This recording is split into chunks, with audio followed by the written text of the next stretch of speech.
नमस्ते दोस्तों और स्वागत है आपके पसंदीदा Piyush academy digital world podcast में। मैं हूं अदिति और मेरे साथ है कोड गुरु रोहित। नमस्कार अदिति और नमस्कार सभी श्रोताओं को। आज हम एक ऐसे विषय पर बात करने वाले हैं जिसे सुनकर कई फ्रेशर्स की धड़कनें तेज हो जाती हैं।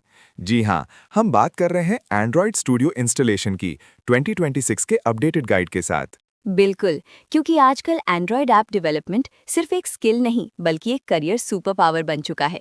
हर कोई ऐप बनाना चाहता है, लेकिन पहली रुकावट यही आती है कि इस स्टूडियो को अपने सिस्टम में कैसे बिठाया जाए। हाँ, ये स्टूडियो किसी बॉलीवुड स्टूडियो से कम नहीं है। इसे सेट करने में अच्छी खासी मेहनत लगती है। सबसे पहले हमें ये समझना होगा कि एंड्रॉयड स्टूडियो आखिर है क्या। ये गूगल द्वारा विकसित किया गया ऑफिशियल आईडीई है। IDE, ये नाम सुनकर ही लगता है कि कुछ बहुत ही इंटेलेक्चुअल और खतरनाक चीज होगी। Integrated development environment. सही कहा। इसे आप एक ऐसी वर्कशॉप समझ लीजिए जहां आपको ऐप बनाने के लिए सारे औजार, डिजाइनिंग टेबल, टेस्टिंग लैब और डिबगिंग लेंस एक ही जगह मिल जाते हैं। ये जावा, कोटलिन और C++ जैसी भाषाओं को सपोर्ट करता है। और इसकी कुछ खूबियां तो कमाल की हैं, जैसे वो drag and drop UI designer. मतलब हमें कोडिंग कम, सजावट ज्यादा करनी है ना? एकदम सही।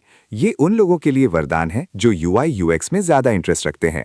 आप ड्रैग करके बटन लगाओ और कोड स्टूडियो अपने आप पीछे बैकएंड में कोड लिख देगा। और सबसे महत्वपूर्ण है इसका इनबिल्ट एम्यूलेटर। इनबिल्ट एम्यूलेटर, ये तो वही हो गया जब हमारे पास असली स्मार्टफोन ना हो तो हम वर्चुअल फोन पर टेस्ट कर ले। बिल्कुल, आप अपने सिस्टम को ही एक वर्चुअल एंड्रॉयड डिवाइस बना देते हैं। हालांकि इसके लिए आपका सिस्टम आपसे खून के आंसू मांगता है और यहीं से शुरू होती है हमारी सबसे बड़ी चुनौती, सिस्टम रिक्वायरमेंट्स। ओहो, रिक्वायरमेंट्स का नाम सुनते ही मेरे पुराने 4 GB रैम वाले लैपटॉप को बुखार आ जाता है। विंडोज़ के लिए इन्होंने कम से कम 8 GB रेकमेंड किया है। कम से कम 8 GB? अदिति, ये गूगल का तरीका है ये कहने का कि अगर 16 GB नहीं है तो तैयारी कर लो कि आपका लैपटॉप आपसे बात करना बंद कर देगा।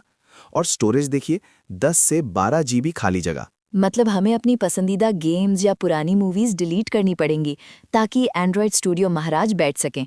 ये तो बलिदान मांगता है। हाँ, ये डेवलपमेंट का पहला नियम है। हर अच्छी चीज़ बड़ी स्पेस लेती है। प्रोसेसर की बात करें तो इंटेल i5 या राइजन 5 या उससे बेहतर चाहिए। अगर आप मैक यूज़र हैं तो मैक OS 11 से ऊपर चाहिए। तो अगर हमारे श्रोताओं के पास 4 GB रैम वाला कोई बेचारा सिस्टम है, तो क्या उन्हें अभी ऐप डेवलपमेंट का सपना छोड़ देना चाहिए? नहीं छोड़ना चाहिए, लेकिन उन्हें धीमी गति के लिए तैयार रहना चाहिए या फिर क्लाउड बेस्ड डेवलपमेंट एनवायरनमेंट पर विचार करना चाहिए। लेकिन अगर आप प्रॉपर स्टूडियो सेटअप करना चाहते हैं तो 8 GB को अपना मिनिमम टारगेट बनाइए। 4 GB में तो सिर्फ क्रोम ही सांस ले पाता है। हाँ, ये बात तो सही है। चलिए मान लीजिए हमने सिस्टम रिक्वायरमेंट्स पूरी कर ली। अब डाउनलोड की प्रक्रिया क्या है? क्योंकि अक्सर यहीं पर लोग गलत फाइल डाउनलोड कर लेते हैं। डाउनलोड बहुत सीधा है। developer.android.com/studio पर जाइए। लेकिन यहाँ एक ट्विस्ट है, आपको टर्म्स एंड कंडीशंस एक्सेप्ट करनी होंगी। हाँ, वो लंबी चौड़ी लीगल खिचड़ी जिसे कोई नहीं पढ़ता, बस आई एक्सेप्ट पर क्लिक करते हैं। अगर हम सच में वो पढ़ लें तो शायद एंड्रॉयड स्टूडियो इंस्टॉलेशन के लिए एक और 5 मिनट का पॉडकास्ट बन जाएगा। बिल्कुल। एक बार इंस्टॉलर फाइल डाउनलोड हो गई तो विंडोज़ में .exe फाइल को डबल क्लिक कीजिए और यहाँ आता है सबसे मज़ेदार step, setup wizard. Setup wizard, जिसका 90% काम होता है नेक्स्ट बटन पर क्लिक करवाना। सही। स्टेप 2 में आपको एंड्रॉयड स्टूडियो और एंड्रॉयड वर्चुअल डिवाइस AVD दोनों को सेलेक्ट रखना है। अगर आपने AVD हटा दिया तो बाद में एम्यूलेटर चलाने में दिक्कत आएगी। AVD सेलेक्ट रखना यानी अपने वर्चुअल फ़ोन को अभी से घर में जगह देना। इंस्टॉलेशन लोकेशन को डिफ़ॉल्ट रहने देना सबसे सेफ है ना? क्योंकि अगर हमने छेड़छाड़ की तो बाद में हमें याद नहीं रहेगा कि हमने फाइलें कहाँ छुपा दी थीं। एकदम। डिफॉल्ट लोकेशन, नेक्स्ट, इंस्टॉल और फिर फिनिश। ये तो हो गया इंस्टॉलेशन। असली मजा तो पहली बार ओपन करने पर आता है, फर्स्ट टाइम सेटअप। ओह हाँ, वो चरण जहाँ स्टूडियो पूछता है कि क्या आप पुरानी सेटिंग्स इंपोर्ट करना चाहते हैं या नहीं। अगर आप पहली बार इंस्टॉल कर रहे हैं तो डू नॉट इंपोर्ट सेटिंग्स चुनें। फिर स्टैंडर्ड सेटअप सिलेक्ट करें और यहाँ आता है डेवलपर की पहचान, थीम, लाइट या डार्क। डार्क मोड जिंदाबाद। अगर आप रात में 3 बजे कोडिंग कर रहे हैं तो डार्क मोड आपकी आंखों को बचाने का एकमात्र तरीका है, वरना सुबह ऐसा लगेगा जैसे आप पिछले जन्म से जागे हों। Dark mode is the way to go. लेकिन इसके बाद शुरू होता है इंतजार, वो पल जब एसडी के कंपोनेंट्स डाउनलोड होते हैं। वो पल जब इंटरनेट स्पीड की असल परीक्षा होती है। अगर आपकी स्पीड धीमी है तो आप चाय कॉफ़ी पीकर, घूमकर, यहाँ तक कि एक छोटी झपकी लेकर भी वापस आ सकते हैं और डाउनलोड तब भी 50% पर ही होगा। हाँ, ये वो समय है जब आपको अपनी इंटरनेट सर्विस प्रोवाइडर को मन ही मन गालियां देनी पड़ती हैं। ध्यान रहे, एसडीके फाइल्स का साइज बहुत बड़ा होता है, इसलिए अच्छी और स्टेबल स्पीड बहुत ज़रूरी है। एक बार सब डाउनलोड हो जाए, फिनिश और बधाई हो, आपका स्टूडियो अब तैयार है। स्टूडियो तो तैयार है, लेकिन ऐप टेस्ट करने के लिए फ़ोन कहाँ है? यहीं काम आता है हमारा एम्यूलेटर, जिसके बारे में आपने पहले बताया था। इसे कैसे सेट करें? बहुत आसान है। एंड्रॉयड स्टूडियो खोलिए, मोर एक्शंस में जाकर वर्चुअल डिवाइस मैनेजर पर क्लिक करें, फिर क्रिएट डिवाइस पर क्लिक करके कोई भी फ़ोन मॉडल जैसे गूगल पिक्सल चुन लीजिए। पिक्सल क्यों? क्या पिक्सल ही सबसे अच्छा वर्चुअल फ़ोन है? नहीं, पिक्सल बस एक अच्छा स्टैंडर्ड मॉडल है, आप कोई भी मॉडल चुन सकते हैं। मुख्य बात यह है कि आपको एंड्रॉयड वर्जन, जिसे API लेवल कहते हैं, डाउनलोड करना होगा। ये आपके वर्चुअल फ़ोन का ऑपरेटिंग सिस्टम होता है। ठीक है, यानी एक बार OS डाउनलोड किया, रन किया और अब हम अपने लैपटॉप पर ही वर्चुअल मोबाइल फ़ोन चला सकते हैं। ये तो कमाल की बात है। कमाल की बात तो है, लेकिन अगर आपका सिस्टम कमज़ोर है तो यही एम्यूलेटर बाद में आपकी सबसे बड़ी सिरदर्दी बनेगा।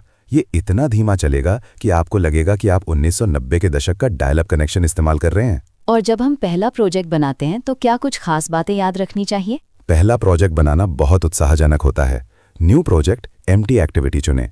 और लैंग्वेज, अगर आप 2026 में डेवलप कर रहे हैं तो मेरी सख्त सलाह है कॉटलिन चुनें। कॉटलिन वर्सेस जावा की बहस तो सालों से चल रही है, लेकिन अब लगता है कॉटलिन ही भविष्य है। बिल्कुल, गूगल खुद इसे प्रमोट कर रहा है। मिनिमम SDK भी चुनें, जैसे एंड्रॉयड 7.0 या 8.0, ताकि आपके ऐप पुराने डिवाइसेस पर भी चल सकें। फिर फिनिश, बस हो गया आपका पहला प्रोजेक्ट। वाह!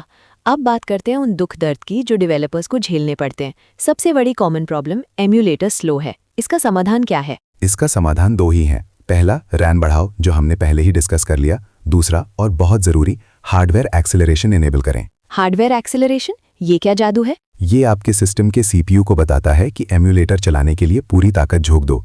विंडोज़ में HAXM या Hyper-V जैसी टेक्नोलॉजीज़ को इनेबल करना पड़ता है। अगर ये इनेबल नहीं है तो आपका एम्यूलेटर एक कछुए की चाल चलेगा। दूसरी समस्या SDK डाउनलोड एरर। इंटरनेट चला गया या बीच में कनेक्शन टूट गया। स्टेबल इंटरनेट स्पीड बनाए रखें, और अगर आप किसी कॉर्पोरेट एनवायरनमेंट में हैं तो अपनी प्रॉक्सी सेटिंग ज़रूर चेक करें। कई बार प्रॉक्सी SDK डाउनलोड को ब्लॉक कर देती है। और आखिरी और सबसे डरावनी समस्या, ग्रेडल बिल्ड फेल्ड। ये तो कोडर के लिए किसी नाइटमेयर से कम नहीं है। ग्रैडल फेल होना मतलब किसी कोड को कंपाइल करने वाले बिल्ड सिस्टम का फेल होना। इसका सबसे आसान समाधान है ग्रैडल वर्जन अपडेट करें या फिर एंड्रॉयड स्टूडियो में जाकर कैश इनवैलिडेट करें और रीस्टार्ट करें। अक्सर ये छोटी सी ट्रिक बड़े बड़े एरर्स को ठीक कर देती है। रोहित, ये पूरा इंस्टॉलेशन गाइड सुनकर लगता है कि एंड्रॉयड स्टूडियो इंस्टॉल करना ऐप डेवलपमेंट की पहली अग्नि परीक्षा है। ये सिर्फ पहली सीढ़ी है, लेकिन अगर आपने इसे सही से पार कर लिया तो आगे ऐप बनाना बहुत आसान हो जाएगा। एंड्रॉयड डेवलपमेंट आज के समय में स्टूडेंट, फ्रेशर और वर्किंग प्रोफेशनल सबके लिए एक बेहतरीन करियर विकल्प है। बिल्कुल सही कहा। उम्मीद है हमारे श्रोताओं को ये विस्तृत गाइड बहुत पसंद आई होगी और अब वे बिना किसी डर के एंड्रॉयड स्टूडियो इंस्टॉल कर पाएंगे। तो कोड करते रहिए, सीखते रहिए और मिलते हैं अगले हफ्ते कोड की कहानी में। धन्यवाद। धन्यवाद। Like, share and subscribe.